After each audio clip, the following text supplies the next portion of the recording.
जय हिंद दोस्तों। Okay classes में आप सभी साथियों का एक बार फिर से स्वागत है। आपके लिए लेकर आ चुका हूं मैं CISF HCM एग्ज़ाम के लिए इम्पोर्टेंट GK GS के क्वेश्चन।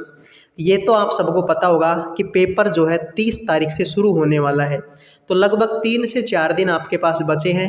शुरू करते हैं बिना किसी देरी के। पहला क्वेश्चन है, निम्नलिखित में से कौन भारतीय संविधान की 7वीं अनुसूची में संघ सूची के अंतर्गत आता है। अब ये तो आपको पता होगा 7वीं अनुसूची के अंतर्गत क्या आता है, संघ सूची, राज्य सूची और समवर्ती सूची।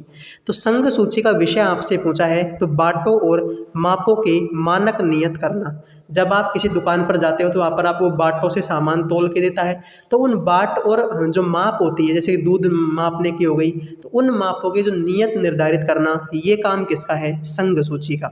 अब बात करते हैं संघ सूची की। तो देखो, संघ सूची और राज्य सूची दोनों की दोनों कहाँ से ली गई है, कनाडा के संविधान से ली गई है। बात करें समवर्ती सूची की, समवर्ती सूची तो ये कहाँ से ली गई है, ऑस्ट्रेलिया के संविधान से ली गई है। क्वेश्चन आ जाएगी, जो संघ सूची, राज्य सूची और समवर्ती सूची है, ये 7वीं अनुसूची में तो है, लेकिन किस आर्टिकल में है। तो अनुच्छेद का नाम अगर आपसे पूछ ले तो अनुच्छेद 246 में 246 में लिखा हुआ है संघ और राज्यों के बीच में कार्यों का बंटवारा। तो ये तीनों सूची जो है किस में है, आपके आर्टिकल 246 में। तो बाटों और मापों के जो मान नियत करना, ये संघ सूची का विषय है। ठीक है। निम्नलिखित में से किस राज्य में 2021 की स्थिति के अनुसार भारत में सोने के अयस्क का सबसे बड़ा भंडार है। तो सोने के सबसे बड़े अयस्क का भंडार किसमें है, बिहार में है। ठीक है। अब बिहार बहुत इंपॉर्टेंट राज्य है एग्जाम की दृष्टि से, क्योंकि एग्जामों में बिहार से बार बार क्वेश्चन पूछे जाते हैं। तो पहले तो इसके मुख्यमंत्री लिख लीजिए, नीतीश कुमार है। कौन है, नीतीश कुमार। और राज्यपाल अगर आपसे पूछ ले तो लिख लीजिए राजेंद्र अर्लेकर राज्यपाल हैं। अब बिहार के लोक नृत्य आपसे एग्जाम में पूछे जाते हैं, तो लिख लीजिए जाट जाटिन। ये बहुत इंपॉर्टेंट है, बार बार एग्जाम में पूछा जाता है। तो जाट जाटिन लिख लीजिए, कजरी लिख लीजिए। अब देखो, कजरी बिहार का भी है, कजरी उत्तर प्रदेश का भी है। ठीक है। इसके अलावा जिजिया लिख लीजिए, जिजिया ये लोक नृत्य भी बिहार का है। झुमरी लोक नृत्य ये भी बिहार का है। और पाइका लोक नृत्य ये भी बिहार का है। और साथ में किसका है, उड़ीसा का। तो ऑप्शन पर डिपेंड करेगा, एक लोक नृत्य 2 राज्यों का हो सकता है, कजरी बिहार का भी है, उत्तर प्रदेश का भी है, पाइका बिहार का भी है, उड़ीसा का भी है। एक लोक नृत्य 2 राज्यों का हो सकता है, वो आपके ऑप्शन पर डिपेंड करेगा कि आपको ऑप्शन क्या देता है। ठीक है। तो बिहार इसका करेक्ट आंसर हो जाएगा। भारतीय संविधान का कौन सा अनुच्छेद उच्च न्यायालय को रिट से संबंधित है। तो उच्च न्यायालय की रिट जारी करने की शक्ति किस में है, आर्टिकल 226 में। कल भी मैंने आपको बताया था। आर्टिकल 76 में क्या है, तो आर्टिकल 76 में है आपके महान्यायवादी की नियुक्ति। महान्यायवादी की नियुक्ति किस में है, आर्टिकल 76 में। आर्टिकल 32 में क्या है, संवैधानिक उपचारों का अधिकार। संवैधानिक उपचारों का अधिकार किसमें है, आर्टिकल 32 में। और आर्टिकल 126 में क्या है, कार्यवाहक मुख्य न्यायाधीश की नियुक्ति। क्या लिखा हुआ है, कार्यवाहक मुख्य न्यायाधीश की नियुक्ति किसमें है, आर्टिकल 126 में। तो चारों आर्टिकल क्लियर। 76 में न्यायवादी, 32 में संवैधानिक उपचारों का अधिकार, 226 में रिट जारी करने की शक्ति और 126 में कार्यवाहक मुख्य न्यायाधीश की नियुक्ति। तो आई होप कि आपके ये चारों आर्टिकल कभी एग्जाम में गलत नहीं होंगे। Which Indian financial institution protects investors in A stock market. तो ये मतलब जो इन्वेस्टर जो हैं उनको स्टॉक मार्केट में प्रोटेक्ट कौन करता है, तो सेबी करता है, security and exchange board of India. इसको बोला जाता है शॉर्ट में SEBI, security exchange board of India. SEBI की स्थापना की अगर बात की जाए तो सेबी की स्थापना हुई थी सर 1988 में। सेबी का जो हेडक्वार्टर है, मुख्यालय है, ये कहाँ पर है, मुंबई महाराष्ट्र में इसका हेडक्वार्टर है। बात करें इसके वर्तमान अध्यक्ष कौन है, भाई अध्यक्ष इंपॉर्टेंट होते हैं, तो अध्यक्ष लिख लीजिए माधवीपुरी बुच। माधवीपुरी बुच जो है इसके वर्तमान में अध्यक्ष हैं। तो आई होप ये आप कभी गलत नहीं करोगे। सेबी की full form security and exchange board of India, स्थापना 1988 में, हेडक्वार्टर मुंबई में, अध्यक्ष माधवीपुरी बुच। ठीक है। अक्टूबर 2022 में प्रधानमंत्री नरेंद्र मोदी ने किस राज्य में बल्क ड्रग पार्क की आधारशिला रखी? तो बल्क ड्रग पार्क की आधारशिला कहाँ पर रखी नरेंद्र मोदी जी ने? हिमाचल प्रदेश में। ठीक है, अब हिमाचल प्रदेश के राज्य मुख्यमंत्री आपसे पूछ ले, सुखविंदर सिंह सुक्खू। सुखविंदर सिंह सुक्खू क्या है? राज्यपाल मुख्यमंत्री हैं। राज्यपाल अगर आपसे पूछ ले तो शिव प्रताप शुक्ल। कौन है? शिव प्रताप शुक्ल क्या है? राज्यपाल हैं। अब हिमाचल प्रदेश के लोक नृत्य एग्जाम में पूछे जाते हैं। ठीक है, तो लिख लीजिए हिमाचल प्रदेश के लोक नृत्य, नाटी, ठीक है, कड़थी, डागी, बुढ़ाहा, ठीक है, बुढ़ाहा, बिडसू, ठीक है, कायोंग, दानव नृत्य, दानव नृत्य, ठीक है, और घुघटी, घुघटी। ये सारे के सारे लोक नृत्य कहाँ के हैं? ये आपके हिमाचल प्रदेश के हैं। कौन कौन से? नाटी, कड़बी, डागी, बिडसू, कायोंग, दानव नृत्य, बुढ़ा और घुघटी। सारे के सारे लोक नृत्य कहाँ के हैं? हिमाचल प्रदेश के, जिसके मुख्यमंत्री सुखविंदर सिंह सुक्खू हैं और राज्यपाल कौन है? शिव प्रताप शुक्ल हैं। निम्नलिखित में से किस शॉर्टकट कुंजी का इस्तेमाल MS वर्ड 365 में प्रिंट प्रीव्यू पर जाने के लिए किया जाता है? तो MS वर्ड 365 में प्रिंट प्रीव्यू पर जाने के लिए किस शॉर्टकट की का प्रयोग करते हैं? Ctrl+Alt+ में I का प्रयोग किया जाता है। ठीक है, निम्न में से कौन सी नदी का उद्गम स्थल राजस्थान में है? बहुत शानदार क्वेश्चन है। तो बनास नदी कहाँ से निकलती है? राजस्थान से निकलती है। उद्गम कहाँ पर है? राजस्थान में। माही नदी, माही नदी का उद्गम कहाँ से होता है?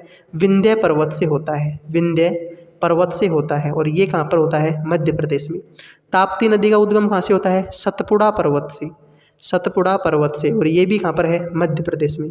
नर्मदा नदी का उद्गम कहाँ से होता है? अमरकंटक से होता है, और ये भी कहाँ पर है? मध्य प्रदेश में। तो कौन सी नदी का उद्गम राजस्थान में है? बनास नदी का उद्गम कहाँ पर है? राजस्थान में। बाकी माही का उद्गम होता है विंध्य पर्वत से, जो कि मध्य प्रदेश में है। तापी नदी का उद्गम होता है सतपुड़ा पर्वत श्रेणी से, जो कि मध्य प्रदेश में है, और नर्मदा नदी का उद्गम होता है अमरकंटक से, जो भी मध्य प्रदेश में है। किस मशहूर पुरुष लॉन टेनिस खिलाड़ी ने सितंबर 2022 में लॉन टेनिस से संन्यास ले लिया? तो लॉन टेनिस से संन्यास किसने ले लिया? रोजर फेडरर ने ले लिया है। नोवाक जोकोविच, नोवाक जोकोविच ने आपके US ओपन और फ्रेंच ओपन, US ओपन और फ्रेंच ओपन 2023 किसने जीता है? नोवाक जोकोविच ने जीता है। और आपसे पूछ ले विंबलडन ओपन, विंबलडन ओपन 2023 किसने जीता है? कार्लोस अल्कराज ने जीता है। ठीक है, तो गलत मत करके आ जाना। US ओपन और फ्रेंच ओपन नोवाक जोकोविच ने जीते, और विंबलडन ओपन कार्लोस अल्कराज ने जीते हैं। भारत की कौन सी नदी बंगाल की खाड़ी में जाकर गिरती है? तो कौन सी नदी है जो बंगाल की खाड़ी में जाकर गिरती है? गोदावरी नदी है, जिसको दक्षिण की गंगा भी कहा जाता है, जिसको दक्षिण की गंगा भी कहा जाता है। और वृद्ध किसको बोला जाता है? वृद्ध गंगा, तो वृद्ध गंगा बोला जाता है किसको? कावेरी नदी को। ठीक है, लिख लीजिए। निम्न में से पल्लवों की राजधानी कौन सी थी? तो पल्लवों की राजधानी कौन सी थी? कांचीपुरम थी। कांचीपुरम किसकी राजधानी थी? पल्लवों की। भारत में अंडमान निकोबार तथा लक्षद्वीप सहित मुख्य भूमि के समुद्र तट की कुल लंबाई कितनी है? बहुत मोस्ट क्वेश्चन है। तो समुद्र तट की कुल लंबाई कितनी है? 7516.6 किलोमीटर। भारत की टोटल लंबाई की बात करें, ठीक है, ये जो भारत की टोटल लंबाई है, ठीक है, इसकी पूरी की लंबाई की बात करें तो ये लंबाई कितनी है? 15,200 किलोमीटर। ठीक है, और तटीय लंबाई कितनी है? 7516। बात करें भारत की उत्तर से दक्षिण लंबाई कितनी है? तो 3214 किलोमीटर। और पूर्व से पश्चिम की लंबाई कितनी है? 2933 किलोमीटर। ठीक है, शानदार क्वेश्चन है, याद रख लीजिए। तटीय लंबाई तो है 7516.6 किलोमीटर। टोटल ओवरऑल लंबाई है चारों ओर की 15,200 किलोमीटर। उत्तर से दक्षिण की लंबाई है 3214 किलोमीटर, और पूर्व से पश्चिम की लंबाई है 2933 किलोमीटर। ठीक है, लिख लीजिए। बड़े बांधों के संबंध में कौन सा कथन सही है? इनकी सामाजिक समस्याएं हैं क्योंकि इनमें से बड़ी संख्या में किसानों और आदिवासियों को विस्थापित होते हैं और उन्हें मुआवजा भी नहीं मिलता। तो बिल्कुल ये बात सही है, जब हम किसी बड़े बांध का निर्माण करेंगे तो वहाँ से जो लोग होते हैं उनको बड़ी संख्या में उनको विस्थापित किया जाएगा, ठीक है, एक स्थान से दूसरे स्थान पर, और फिर उनको बाद में सरकार का काम निकलने के बाद में मुआवजा भी नहीं दिया जाता। तो ये बात बिल्कुल सही है। इनकी पर्यावरणीय समस्याएं हैं, इनमें से बड़े स्तर पर वनों का विनाश होता है तथा जैव विविधता की क्षति होती है। अब देखो, इस बात को हम खराब मान सकते हैं क्योंकि हर चीज़ के दो पहलू होते हैं, खराब भी होता है तो अच्छा भी होता है। अब बड़े बांधों के निर्माण से फ़ायदा तो ये होता है कि पानी इकट्ठा होता है। अब पानी इकट्ठा होता है तो हम पेड़ भी लगा सकते हैं, सब काम कर सकते हैं, लेकिन जब उनको स्टार्टिंग में बनाया जाता है तब तो पेड़ों को काटा जाता है, विनाश होता है वनों का। तो ये दोनों बातें जो हैं सही हैं, ठीक है, केवल एक और दो ही जो हैं बिल्कुल सही हैं। निम्नलिखित में से किसने सितंबर 2022 में ई बाल निदान ऑनलाइन पोर्टल को नया रूप दिया है? तो ई बाल निदान ऑनलाइन पोर्टल को नया रूप किसने दिया? राष्ट्रीय बाल अधिकार संरक्षण आयोग ने। नीति आयोग की स्थापना 2015 में हुई। वर्तमान अध्यक्ष कौन है? नरेंद्र मोदी हैं, ठीक है। नीति आयोग का पहले क्या नाम था? योजना आयोग था, लिख लीजिए। महिला एवं बाल विकास मंत्रालय पोषण योजना शुरू की। पोषण योजना किसने शुरू की? महिला और बाल विकास मंत्रालय ने। ब्रिटिश ईस्ट इंडिया कंपनी की ओर से प्लासी के युद्ध का नेतृत्व किसने किया? तो प्लासी की जो लड़ाई हुई थी उसका नेतृत्व किसने किया था? रॉबर्ट क्लाइव ने। प्लासी के युद्ध किस किस के बीच में होता? ब्रिटिश ईस्ट इंडिया कंपनी और बंगाल के नवाब के बीच में, बंगाल के नवाब के बीच में, सिराजुद्दौला के बीच में। और अंग्रेजों का नेतृत्व किसने किया था? रॉबर्ट क्लाइव ने।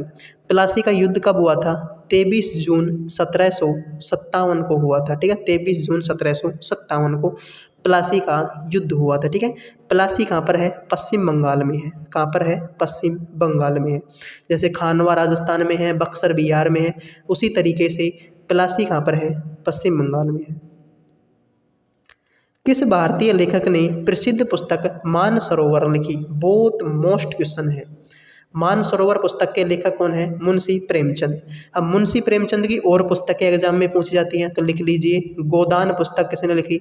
मुंशी प्रेमचंद ने। कफन किसने लिखी? मुंशी प्रेमचंद ने। गबन किसने लिखी? मुंशी प्रेमचंद ने। बड़े घर की बेटी, बड़े घर की बेटी किसने लिखी? मुंशी प्रेमचंद ने। दो बैलों की खता, दो बैलों की कथा किसने लिखी? मुंशी प्रेमचंद ने। नमक का दरोगा, नमक का दरोगा किसने लिखी? मुंशी प्रेमचंद ने। पूस की रात, पूस की रात किसने लिखी? मुंशी प्रेमचंद ने। ईदगाह किसने लिखी? मुंशी प्रेमचंद ने। निर्मला किसने लिखी? मुंशी प्रेमचंद ने, ठीक है।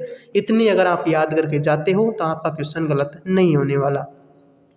तो मानसरोवर किसने लिखी? प्रेमचंद ने। बाकी इनकी पुस्तकें निर्मला, ईदगाह, गोदान, कफन, गबन, बड़े घर की बेटी, दो बैलों की कथा, नमक का दरोगा, पूस की रात, ये सारी पुस्तकें किसकी है? मुंशी प्रेमचंद की। किस टीम ने 2021-22 की आई लीग जीती? तो आई लीग किसने जीती है? गोकुलम केरल एफसी ने। लेकिन आपसे पूछ ले 2022-23 की, 2022-23 की आई लीग किसने जीती है? तो राउंड ग्लास पंजाब ने। किसने जीती है? राउंड ग्लास पंजाब एफसी ने जीती है 2022-23 की आई लीग, ठीक है, लिख लीजिए। प्रोग्राम निर्देशों को संचालित करने के लिए किसका उपयोग किया जाता है जिसे कंप्यूटर में भी कभी बदला नहीं जा सकता है? तो जिसको कंप्यूटर में भी कभी नहीं बदला जा सकता उसको बोला जाता है रोम, ठीक है। रोम को हम कभी नहीं बदल सकते। भारत में सितार के उस्ताद के रूप में किसे जाना जाता है? तो सितार मास्टरेट के रूप में किसको जाना जाता है? पंडित रविशंकर को जाना जाता है। पंडित रविशंकर को भारत रत्न मिल चुका है 1999 में, ठीक है, लिख लीजिए। उस्ताद बिस्मिल्लाह खान शहनाई बजाते हैं, शहनाई, और इनको भी भारत रत्न मिल चुका है 2001 में। सितारा देवी का संबंध किससे है? कथक से है, ठीक है, लिख लीजिए। पंडित रविशंकर हो गए। सितार के और व्यक्तियों की बात करें कि सितार और कौन कौन बजाता है, तो रविशंकर लिख लिया, उमा शंकर लिख लीजिए, उमा शंकर भी सितार बजाते हैं, ठीक है। इसके अलावा विलायत खान, विलायत खान ये भी क्या बजाते हैं? सितार बजाते हैं, ठीक है। शाहिद परवेज, शाहिद परवेज ये भी क्या बजाते हैं? सितार बजाते हैं। निखिल बनर्जी, निखिल बनर्जी ये भी क्या बजाते हैं? सितार बजाते हैं। प्रसिद्ध स्मारक आराम बाग बाबर द्वारा बनवाया गया था, यह कहाँ स्थित है? तो आराम बाग कहाँ पर है? उत्तर प्रदेश में है। किसने बनवाया? बाबर ने बनवाया। बाबर ने किस वंश की नींव रखी? मुगल वंश की नींव रखी। कब रखी? 1526 में। ठीक है, पानीपत के पहले युद्ध के बाद में। पानीपत के पहले युद्ध के बाद में। पानीपत का पहला युद्ध 1526, दूसरा 1556, तीसरा 1761। ठीक है, लिख लीजिए। निम्नलिखित में से किस कंपनी ने सितंबर 2020 में मूनलाइट के आरोप के तहत लगभग 300 कर्मचारियों को बर्खास्त कर दिया था?